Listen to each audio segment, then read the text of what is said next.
देखिए गाइस, ये आर्मेचर पुराना वाला है।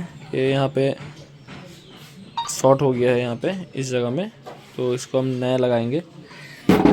ये आर्मेचर, ये नया आर्मेचर है, ब्रांड न्यू आर्मेचर।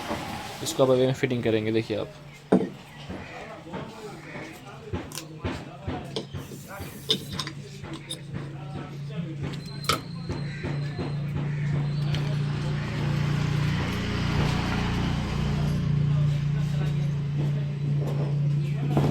देख सकते हैं आर्मेचर हमने नया लगा दिए हैं।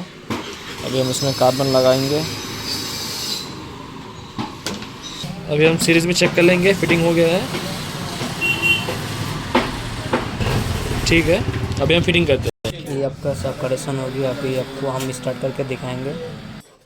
देखो अभी सीरीज में चल रहा है। ये डायरेक्ट चलाएंगे हम।